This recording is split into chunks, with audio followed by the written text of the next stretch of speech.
तो हाँ, finally attack on Titan की एंडिंग चेंज होने वाली है। तुम लोगों ने जो थंबनेल में देखा हो बिल्कुल सही है। क्या मार चौध रहा है सच्ची में? अब मैं इस वीडियो के अंदर है ना ये बताऊंगा तुम लोगों को अटैक ऑन टाइटन की एंडिंग चेंज होने वाली है और वो कैसे होगी और वो कौन सी होगी, क्योंकि मैंने इस वाली वीडियो के अंदर बताया था कि अटैक ऑन टाइटन की एंडिंग चेंज नहीं होने वाली है। तो अब क्या रीजन आ गया जिसकी वजह से मैं ये कह रहा हूँ कि अब अटैक ऑन टाइटन की एंडिंग चेंज होने वाली है। तो इस वीडियो के अंदर है ना मैं उसी बारे में बात करूंगा। और हाँ, इस वीडियो के अंदर स्पॉयलर्स होने वाले हैं। अगर तुम लोगों को स्पॉइल नहीं होना है तो इस वीडियो को अभी के अभी यहीं पे छोड़ दो। तो चलो बढ़ते हैं अपनी वीडियो की तरफ। लेकिन वीडियो में आगे बढ़ने से पहले हर बार की तरह अगर तुम लोगों ने मेरे चैनल को सब्सक्राइब नहीं किया है तो प्लीज मेरे चैनल को सब्सक्राइब कर देना, बेल आइकन भी प्रेस कर देना ताकि मेरे आगे आने वाले वीडियोस का नोटिफिकेशन तुम्हें सबसे पहले मिल सके।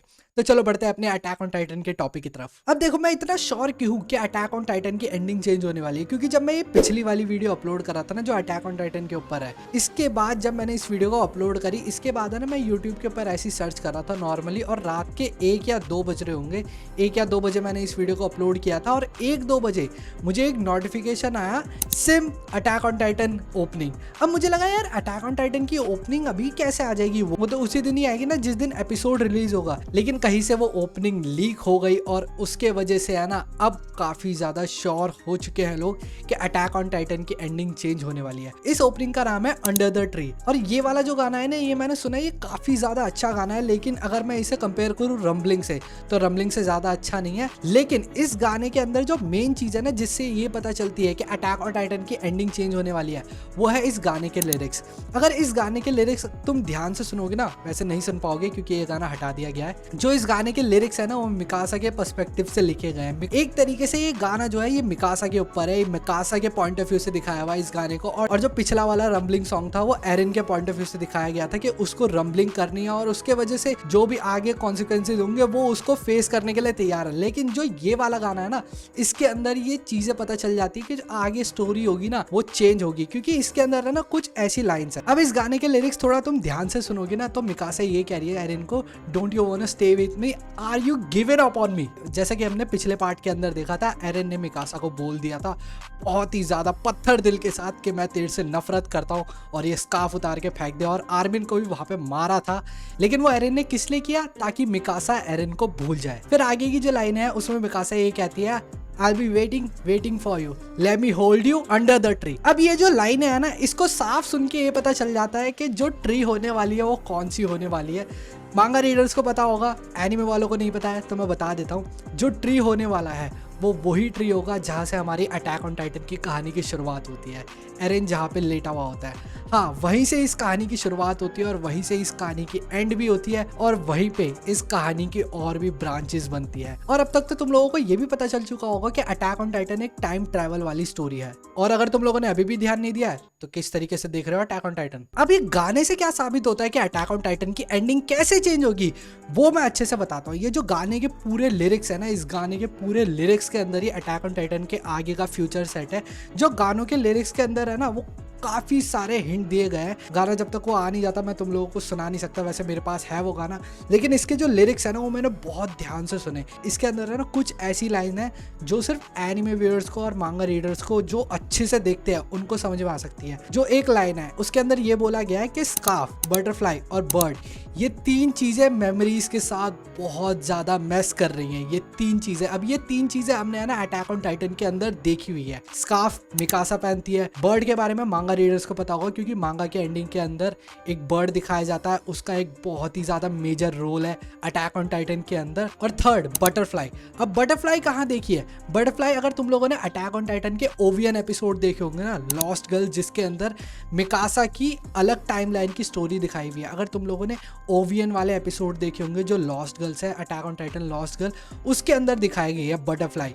अब बटरफ्लाई है ना हमने एक और जगह पे देखी है, जब तुमने रम्बलिंग वाला गाना सुना होगा वहां पे तुमने उस बटरफ्लाई को कुचला हुआ देखा होगा। अब वो बटरफ्लाई कुचली क्यों गई वो भी मैं आगे तुम्हें बताऊंगा, लेकिन मैं तुम्हें ये बता देता हूँ कि अटैक ऑन टाइटन की जो स्टोरी है ना वो मल्टीवर्स वाली स्टोरी है। अब तुम लोग सोच रहे हो कि यार ये तो मार्वल वाली चीज कॉपी कर ली ना अटैक ऑन टाइटन ने। नहीं भाई, जब हाजिमे एसायामा ने इस कहानी को लिखना स्टार्ट किया था ना तब उस टाइम पे इन्होंने इसकी एंडिंग भी सोच रखी थी कि वो किस तरीके से इसको एंड करेंगे। उन्हें पता था कि इसके अंदर वो बहुत ही ज्यादा अच्छे से टाइम ट्रैवल को दिखाने वाले हैं। अब टाइम ट्रैवल कैसे होता है वो भी मैं बताऊंगा और इसके अंदर भी है ना 3 तरीके की अलग अलग टाइम लाइन है जिसको हम लोगों ने अभी तक देखा अटैक ऑन टाइटन की मांगा और एनिमे के अंदर। अब जो सबसे पहली टाइम लाइन है ना वो मांगा रीडर्स को पता है। जो सबसे पहली वाली टाइम लाइन है मांगा वाली, वो पूरी स्टार्टिंग से लेके वहां तक जहाँ पे एरन मिकासा से ये पूछता है कि मैं कौन हूँ तुम्हारे लिए, मैं सिर्फ तुम्हारे लिए फैमिली हूँ या फिर उससे बढ़ के हूँ। जो सबसे पहली वाली टाइम लाइन है उसकी स्टोरी वहां तक है। अब वहां पे अगर मिकासा एरन को ये बोल देती है कि वो उसके लिए सिर्फ एक फैमिली है तो वो अलग टाइमलाइन क्रिएट हो जाएगी। लेकिन अगर वो वहां पे फैमिली हटा के लव जोड़ देती है कि एरन उसके लिए और भी ज्यादा है, फैमिली से बढ़कर है, वहां पे फिर होता क्या है, अपने एरन भैया पिघल जाते हैं मिकासा के इमोशंस को देख के और लेके भग लेते हैं। एरन भैया फंस गए बाबू उनकी लड़की के चक्कर में। अब मिकासा और एरन वहां से भाग के आके कहीं और रह तो रहे, लेकिन उन्हें ये पता है कि पैराडाइज आइलैंड को अभी डिस्ट्रॉय कर दिया गया और एरन को उस चीज के लिए इतना बुरा फील होता है। और एरन के पास ज्यादा समय भी नहीं बचा होता, एरन के पास 3 या 4 साल ही बचे होते हैं और 3-4 साल ही टाइम स्पेंड करने को मिलता है उसके अंदर। और एरन को उस चीज का बहुत ज्यादा दुख है। फिर जब एरन की डेथ आती है तब यहाँ से एक और नई टाइमलाइन स्टार्ट होना चालू होती है। जब एरन की डेथ होती है तब एरन की डेथ के समय ना एरन मरते समय मिकासा को ये बोलता है कि मेरे को भूल जाओ और इस स्कार्फ को उतार के फेंक दो। और एरन की ये बात सुनने के बाद मिकासा ऐसा नहीं करती है क्योंकि वो स्कार्फ है ना बहुत ज्यादा मैटर करता है मिकासा के लिए। और मिकासा उस स्कार्फ को पकड़ के और एरन को देखते हुए ये कह देती है सी यू लेटर। अब सी यू लेटर के बाद है ना यहाँ पे ये चीज है ना टाइमलाइन अलग क्रिएट हो जाती है। टाइमलाइन अलग कौन सी क्रिएट होती है, वो है अब अपनी मांगा वाली टाइमलाइन। जो मांगा रीडर्स है उनकी टाइमलाइन है ये। मांगा के अंदर 2 टाइमलाइन दिखा दी है एक साथ। एक तो पूरी स्टार्टिंग से लेके वहां तक जहाँ पे एरन और मिकासा लास्ट में बात कर रहे हैं, और फिर उसके बाद एक और टाइमलाइन स्टार्ट होती है, वो भी दोबारा से ही लेके स्टार्टिंग वहीं से होती है दोबारा से जहाँ से पहली वाली मांगा की टाइमलाइन स्टार्ट हुई थी। फिर आगे वही सब स्टोरी। लेकिन इसके अंदर ये होता है जो मिकासा है इस बार एरन को लव ना बोल के वो फैमिली बोल देती है और फिर ये आगे टाइमलाइन कंटिन्यू होती है। वहीं से आगे टाइमलाइन कंटिन्यू होती है जो अभी तक हम लोगों ने एनीमे के अंदर देखा, वो आगे टाइमलाइन वहां से कंटिन्यू होती है। फिर उसके बाद सब कुछ फाइट होने के बाद, रमलिंग टाइटन के साथ फाइट होने के बाद, आर्मिन की फाइट, सबकी फाइट होने के बाद मिकासा जब वहां पे एंड में एरन के मुंह के अंदर थंडर ब्लास्टर मार के छेद कर देती है, फिर उसके बाद एंटर करती है एरन का सर काटने के लिए। एरन का सर काटने के बाद भी उस समय भी वो स्कार्फ उसने फेंका नहीं होता, उसने पहन के रखा होता है। और उसके बाद फिर वहां से कहानी आगे बढ़ती है। मिकासा की शादी हॉर्स फेस के साथ हो जाती है और मिकासा उसी पेड़ के नीचे बैठ के रो रही होती है। फिर उसके बाद वहां पे एक बर्ड आती है। अब जब मैंने बर्ड के बारे में बताया तो वो यही बर्ड थी। ये जो बर्ड है ये एरिन ही है और ये यहाँ पे आके मिकासा के स्कार्फ को रैप कर देता है उसके गले के ऊपर दोबारा से। और फिर मिकासा उस बर्ड को देखते हुए कह देती है सी यू लेटर। अब सी यू लेटर के बाद है ना यहाँ पे स्टोरी खत्म नहीं हो जाती कि जब मिकासा की डेथ हो जाती है ना तब उसको इसी पेड़ के साइड में दफना दिया जाता है। और उसको यही था लास्ट में वो जाते आते सी यू लेटर उसने दोबारा से इस स्कार्फ को पहन के बोल दिया सी यू लेटर। आगे का हमें फ्यूचर का पैराडाइज दिखाया जाता है, पैराडाइज आइलैंड दिखाया जाता है, फ्यूचर की बिल्डिंग्स दिखाई जाती है। और फिर उसके कुछ दिन बाद उसी फ्यूचर के पैराडाइज सिटी के ऊपर अटैक होता है, बम्बार्डमेंट होता है जिसके अंदर पूरी सिटी को डिस्ट्रॉय कर दिया जाता है। और अब तुम लोग है ना ये चीज ध्यान दो, अपने एरन का स्टार्टिंग से मोटिव क्या है, पैराडाइज आइलैंड को बचाना। अब उसने इन 2 टाइमलाइंस के अंदर है ना पैराडाइज को नहीं बचा पाया। पहली वाली टाइमलाइन के अंदर वो मिकासा के साथ चला गया जिसकी वजह से पैराडाइज को डिस्ट्रॉय होना पड़ा। दूसरी वाली टाइमलाइन के अंदर मिकासा ने उसको भुलाया नहीं और उसके स्कार्फ को फेंका नहीं जिसके वजह से दोबारा से उस टाइमलाइन में प्रॉब्लम हो गई और आगे जाके पैराडाइज डिस्ट्रॉय हो गया। अब जो अपनी एनीमे वाली जो 3rd टाइमलाइन आती है ये है एक अलग टाइमलाइन। ये अब है ना अलग टाइमलाइन कैसे है, इसके अंदर है ना बहुत सारी चीजें अलग अलग है। अब जो आगे की चीजें है ना एनीमे के अंदर मैं तुम्हें बताऊंगा, उससे तुम्हें श्योर हो जाओगे कि एनीमे के अंदर अलग स्टोरी है। कैसे कि हमने जो ओवियन वाले एपिसोड देखे थे उसके अंदर मिकासा के पास जो बटरफ्लाई है उसके अंदर है ना मिकासा को बहुत बार हेडेक होता है, उसके सर में पेन होता है जिसके वजह से वो वहां पे है ना टाइमलाइन क्रिएट करती रहती है। अगर एक तरीके से देखा जाए ना तो मिकासा भी एक टाइम ट्रेवलर है क्योंकि वो अगर डिसेंडेंट देखा जाए इनडायरेक्टली वो कनेक्टेड सीधा यमेर से ही है। यमेर और मिकासा इन दोनों के अंदर है ना बहुत ज्यादा सिमिलरिटीज है। अब इनके बारे में बात करूंगा ना तो इसके ऊपर भी एक अलग से वीडियो बनानी पड़ेगी। मिकासा के पास भी वो जो बटरफ्लाई की वजह से टाइम ट्रेवल करने की पावर है तो वो है ना बार बार टाइम को रीसेट कर देती है। अगर तुम लोगों ने मांगा रीड करी है और तुमने ओवियन वाले एपिसोड भी देखे हैं जिसके अंदर मिकासा को जो उठा के ले जाते हैं उनको एरन नहीं मारता है, उनको भेड़िए मार देते हैं और आगे जाके एक मिरर मैन भी आता है जिसके अंदर मिकासा को उस आदमी को मारना पड़ता है, क्योंकि जब तक मिकासा मारेगी नहीं ना वो टाइमलाइन चालू नहीं होगी। जो अब तक हमने एनिमे के अंदर देखी वो टाइमलाइन स्टार्ट नहीं होगी और फिर उसके वजह से हमें वो देखने को नहीं मिलेगी। लेकिन मिकासा ओवियन में भी मिरर मैन को मार देती है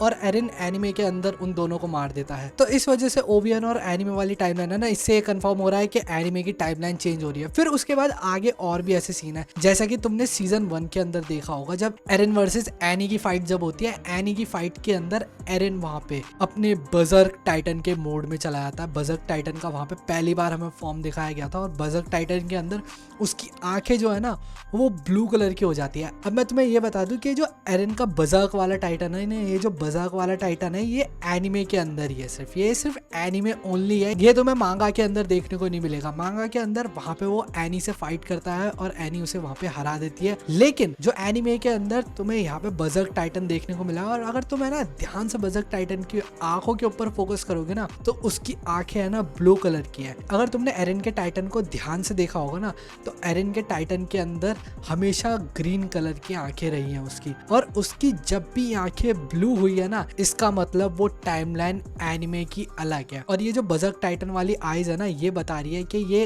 अलग टाइमलाइन है और बजर्क वाला मोड भी एनिमे के अंदर है। ये अपीयर तब होता है जब आर्मिन एरिन को जोर जोर से चिल्ला के ये कहता है कि तुझे अपने अंदर की इंसानियत छोड़नी पड़ेगी, ह्यूमैनिटी छोड़नी पड़ेगी, तभी तू सारे टाइटन्स को मार पाएगा। तब वहां पे जाके उसका वो बजर्क मोड एक्टिव होता है। और ये जो बजर्क टाइटन वाली फॉर्म है ना ये हमने एक और नए पोस्टर के अंदर, लेटेस्ट जो पोस्टर आया था उसके अंदर भी देखा है। अब तुम इस पोस्टर के अंदर अगर तुम ध्यान से देखोगे ना जो एरिन का टाइटन फेस है ना उसकी आंखों के ऊपर ध्यान दो, वो ब्लू कलर की है, वो ग्रीन कलर की नहीं है, वो फाउंडिंग टाइटन वाली नहीं है, वो ब्लू फाउंडिंग टाइटन वाली है। जो एरिन की फाउंडिंग टाइटन जो बजर्क टाइटन वाली है उसकी है। और उसके ऊपर से आसपास तुम फ्लेम देख रहे होगे और बाकी अपने कैरेक्टर्स दिख रहे होंगे। आसपास की जो फ्लेम है जब हमने एनी और एरिन की फाइट देखी थी बजर्क टाइटन वाली, उसके अंदर भी एरिन के ऊपर से फ्लेम्स निकल रही थी। तो वो देख के पता चल रहा है कि इस वाले पार्ट के अंदर भी हमें बजर्क टाइटन देखने को मिलेगा और ये वाली एंडिंग भी चेंज होगी। अब एंड होगा किस तरीके से? एंड सेम टू सेम वैसा ही होगा, क्योंकि अभी है ना कुछ दिन पहले और कई नई स्क्रीनशॉट्स आए हैं और कई तरीके के नए फुटेजेस आए हैं जिसके अंदर ये दिखाया हुआ है एरिन को जब मिकासा रॉकेट मार रही है उसकी भी क्लिप दिखाई हुई है। उसके अंदर भी एरिन के अटैक टाइटन की ब्लू आइज दिखाई है और जो मिकासा है ना इस वाले सीन के अंदर उसके पास स्कार्फ नहीं होगा, वो स्कार्फ को नहीं रखेगी अपने पास और फिर वही सेम सीन दोबारा से तुम्हें दिखाया जाएगा, लेकिन इस बार उसके पास स्कार्फ भी नहीं होगा। तो जब स्कार्फ नहीं होगा तो वो उसे सी यू लेटर भी किसी को नहीं बोल पाएगी और उसके वजह से ना वो बर्ड अपीयर होगा, ना ही दोबारा से टाइमलाइन रीसेट होगी और ना ही आगे जाके पैराडाइज आइलैंड डिस्ट्रॉय होगा। और रंबलिंग वाले गाने के अंदर लास्ट में जो बटरफ्लाई कुचली हुई दिखी ना उसके वजह से ये तो और श्योर हो जाता है कि जो बटरफ्लाई है जो मिकासा से जुड़ी हुई है, जो बटरफ्लाई उसके वजह से जो टाइमलाइन रीसेट हो रही थी वो भी एरिन अब खत्म कर चुका है कि अब वो बटरफ्लाई भी उसको नहीं रोक सकती कि वो आगे जाके कोई उसकी टाइमलाइन रीसेट करे। और ये टाइमलाइन क्या सच में परफेक्ट है? हाँ, अगर देखा जाए ना एनिमे की टाइमलाइन बिल्कुल परफेक्ट है, क्योंकि इसायामा ने जब इसकी स्टोरी लिखना स्टार्ट करी थी ना तभी उन्होंने इसके ऊपर बहुत अच्छे से सोच रखा था कि इसको एक टाइम ट्रेवल और मल्टी टाइमलाइन वाली स्टोरी दिखाएंगे जिसके अंदर काफी सारा एक्शन होगा, और उन्होंने दिखाया भी। और जैसा कि हम सबको पता है कि अटैक टाइटन पास्ट और फ्यूचर दोनों को देख सकता है, तो जब एरिन ने ना हिस्टोरिया के हाथ को पकड़ा था ना उसने फ्यूचर देखा था, उसने आगे का फ्यूचर देखा था, लेकिन उसने अपनी टाइमलाइन का फ्यूचर नहीं देखा था, क्योंकि वो अपने टाइमलाइन के आगे का फ्यूचर कभी नहीं देख सकता, क्योंकि उसके आगे अभी कोई अटैक टाइटन का होल्डर है नहीं। तो अपनी दूसरी टाइमलाइन का आगे का फ्यूचर देख सकता है कि उस टाइमलाइन के अंदर क्या हुआ, उसने क्या गलती करी जो मैं इसके अंदर ना करूं, और वो उस चीज को देख के इस टाइमलाइन को सही कर सकता है। और यार सच में अटैक ऑन टाइटन है ना बहुत ज्यादा अच्छा एनिमे था, है और रहेगा मेरे लिए। मुझे तो भाई अटैक ऑन टाइटन बहुत पसंद है। अब कंफर्म हो जाता है यार, पूरी तरीके से कंफर्म हो जाता है।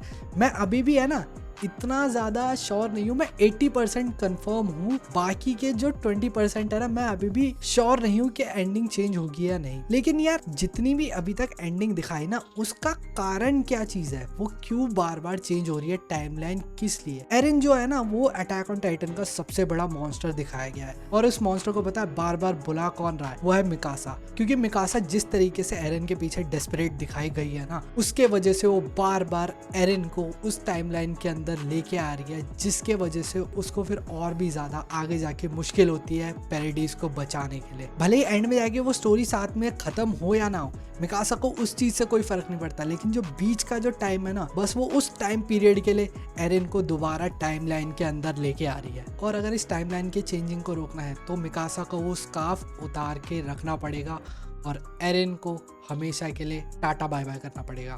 देखो, मैंने इसके अंदर है ना अपनी पूरी थ्योरी बता दी है। जितने भी मैंने अभी तक आर्टिकल पढ़े, जितनी भी थ्योरीज पढ़ी इसके ऊपर, जितनी भी मांगा रीड करी और मांगा के लोगों से बात करी, जितने भी उनसे चैट करके ये पता लगाया कि क्या क्या हो सकती है स्टोरी, यूट्यूब वीडियो, इतना सारा छानबीन करके सब अलग अलग थ्योरीज बना रहे थे, लेकिन मैं सबको जोड़ जोड़ के एक अच्छी थ्योरी सी बना के मैं तुम लोगों के लिए इसके अंदर लेके आया। तो अगर तुम लोगों को ये वीडियो पसंद आई हो तो इस वीडियो को प्लीज लाइक करना, चैनल को सब्सक्राइब करना। तो बस अभी के लिए इतना ही। मैं मिलूंगा तुम लोगों से एक और नई किसी वीडियो में एक और नए टॉपिक के साथ। तब तक के लिए take care and good bye.